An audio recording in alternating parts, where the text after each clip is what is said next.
Oke, Assalamualaikum warahmatullahi wabarakatuh. Kami dari kelompok 8 ingin memaparkan presentasi hasil diskusi dari kelompok kami tentang dinamika kelompok dan karakteristik kelompok pada anak SD, model perkembangan kelompok, Bruce Tuckman, strategi mengelola dinamika kelompok pada siswa SD. Next.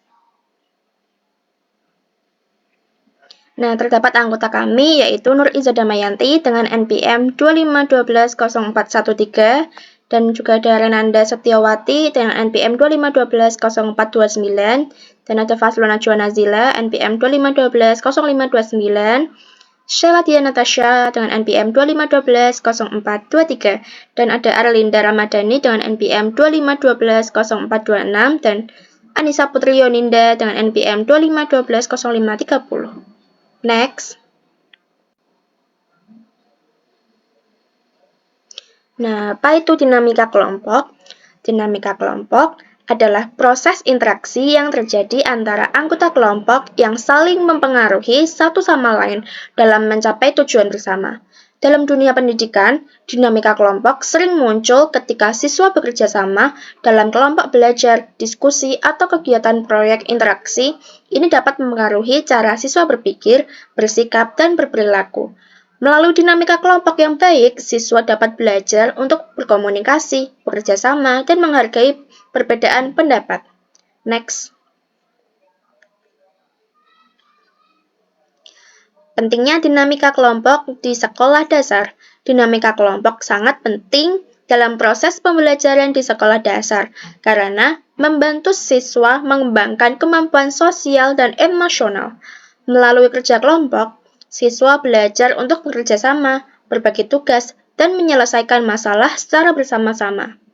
Selain itu, dinamika kelompok juga membantu siswa untuk lebih aktif dalam pembelajaran serta meningkatkan rasa tanggung jawab terhadap tugas yang diberikan. Next. Pengertian kelompok. Kelompok adalah sekumpulan individu yang saling berinteraksi dan memiliki tujuan yang sama. Dalam kelompok, setiap anggota memiliki peran dan tanggung jawab tertentu untuk mencapai tujuan tersebut. Dalam pembelajaran di kelas, kelompok biasanya dibentuk oleh guru untuk membantu siswa belajar secara kolaboratif. Dengan bekerja dalam kelompok, siswa dapat saling membantu memahami materi pembelajaran. Next.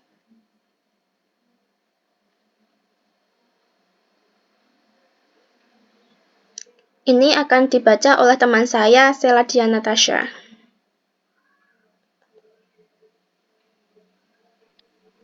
Baik, selanjutnya ada karakteristik kelompok pada anak SD. Kelompok pada anak sekolah dasar memiliki karakteristik yang berbeda dibandingkan kelompok orang dewasa. Anak SD cenderung lebih senang berinteraksi dengan teman sebaya dan belajar melalui aktivitas bersama. Namun, pada usia ini siswa juga masih dalam tahap perkembangan sosial, sehingga mereka masih belajar untuk mengendalikan emosi, menghargai pendapat orang lain, dan bekerja sama dengan baik dalam kelompok.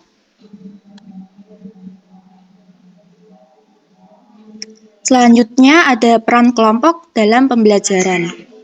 Kelompok memiliki peran yang sangat penting dalam pembelajaran karena dapat membantu siswa untuk lebih aktif dalam proses belajar. Melalui kegiatan kelompok, siswa dapat berdiskusi, bertukar ide, serta belajar menyelesaikan masalah secara bersama-sama. Selain itu, pembelajaran kelompok juga dapat meningkatkan rasa percaya diri siswa dalam menyampaikan pendapat. Unsur-unsur dalam dinamika kelompok. Dalam dinamika kelompok, terdapat beberapa unsur penting yang mempengaruhi jalannya interaksi kelompok. Antara lain, 1. Adanya tujuan yang ingin dicapai bersama. 2. Adanya interaksi antar anggota kelompok. 3. Adanya peran masing-masing anggota.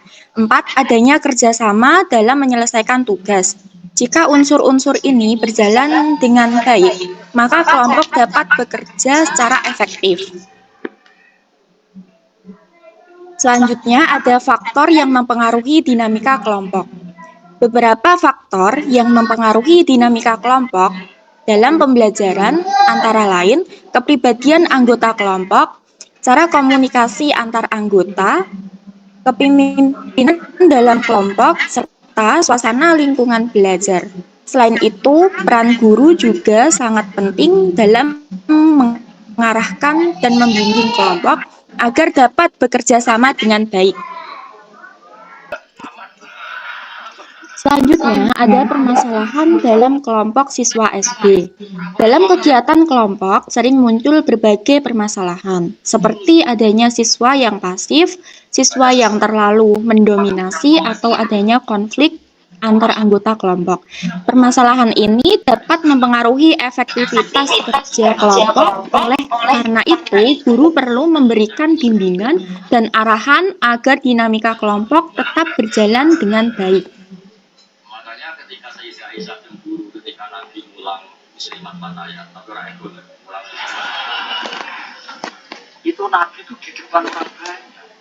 Meskipun Aisyah cemburu, ketika Aisyah cemburu, Nabi malah bela nikmatin Aisyah pun. Saya yaitu Renanda Setiawan. Siapa Nabi tidak punya jamaah Muhammad punya, tapi di depan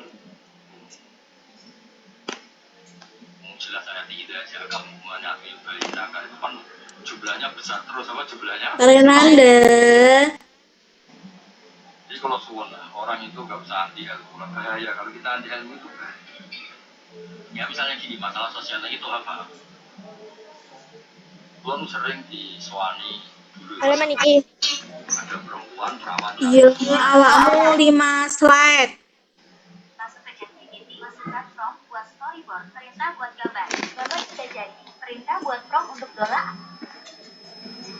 Model perkembangan kelompok. Kelompok tidak langsung dapat bekerja sama dengan baik. Ada proses atau tahapan yang harus dilalui oleh kelompok sebelum mencapai kerjasama. Tahapan perkembangan kelompok ini dijelaskan dalam model perkembangan kelompok yang ditemukan oleh Bustakman. 6.000 kameo dan bisa membantu menyamarkan tanda-tanda penuaan ini. Kalau kamu mau menyamakan, this is what years of sugar buildup looks like inside your kidneys. And this is why your doctor never told you about this one ingredient. Lanjut, Model perkembangan kelompok Bustakman mengungkapkan bahwa kelompok berkembang melalui beberapa tahapan sebelum mencapai kinerja yang optimal.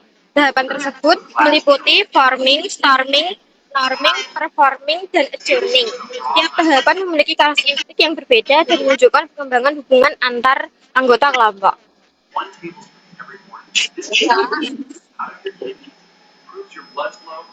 1. Tahap forming merupakan tahap awal pembentukan kelompok. Pada tahap ini, anggota kelompok masih saling mengenal dan mencoba memahami peran masing-masing dalam kelompok. Siswa biasanya masih bersikap hati-hati, malu, atau pasif karena belum terbiasa bekerja dengan anggota kelompoknya.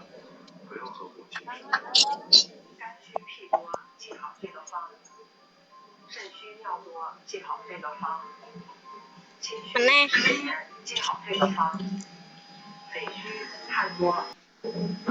2. Tahap storming.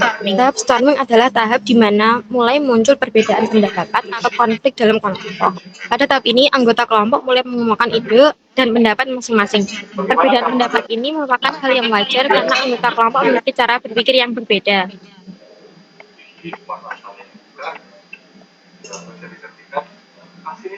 Kemudian yang ketiga, tahap norming. Tahap norming merupakan tahap di mana anggota kelompok mulai memahami dan menyesuaikan diri satu sama lain. Pada tahap ini, kelompok mulai memiliki aturan kerjasama, mulai berbentuk, dan anggota kelompok mulai mendukung dalam menyelesaikan tugas.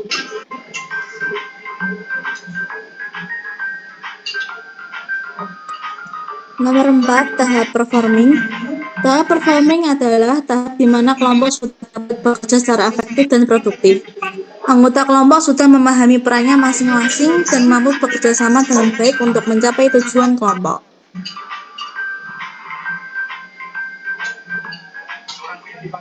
Nomor 5, tahap adjourning. Merupakan tahap akhir dari perkembangan kelompok. Pada tahap ini, tugas kelompok telah selesai dan kelompok mulai dibubarkan. Pada tahap ini, biasanya dilakukan evaluasi terhadap hasil kerja kelompok. serta refleksi terhadap pengalaman yang diperoleh selama bekerja dalam kelompok. Peran guru dalam dinamika kelompok yaitu guru memiliki peran yang sangat penting dalam mengelola dinamika kelompok di kelas. Guru bertugas sebagai fasilitator yang membimbing siswa agar bekerja sama dengan baik. Selain itu, guru juga perlu memantau jalannya diskusi kelompok dan membantu menyelesaikan konflik yang mungkin terjadi. Strategi mengelola dinamika kelompok. Guru dapat menggunakan berbagai strategi untuk mengelola dinamika kelompok, seperti membentuk kelompok secara heterogen, memberikan aturan kerja kelompok yang jelas, serta memantau aktivitas kelompok selama proses pembelajaran. Dengan strategi yang tepat, dinamika kelompok dapat berjalan dengan lebih efektif. Selanjutnya, strategi meningkatkan kerjasama siswa. Untuk meningkatkan kerjasama siswa, guru dapat menggunakan metode pembelajaran kooperatif, seperti diskusi kelompok, permainan edukatif, dan proyek kelompok. Metode ini dapat membantu siswa belajar untuk saling bekerja sama, berbagi tugas, dan menghargai pendapat teman. Jadi kesimpulannya dari presentasi ini, dinamika kelompok merupakan bagian penting dalam pembelajaran di sekolah dasar karena membantu siswa mengembangkan keterampilan sosial, komunikasi, dan kerjasama. Dengan memahami karakteristik kelompok pada anak SD serta tahapan perkembangan kelompok menurut Bruce Tuckman, guru dapat mengelola kegiatan kelompok secara lebih efektif sehingga tujuan pembelajaran dapat tercapai dengan baik. Terima kasih. Wassalamualaikum warahmatullahi wabarakatuh. Sasa.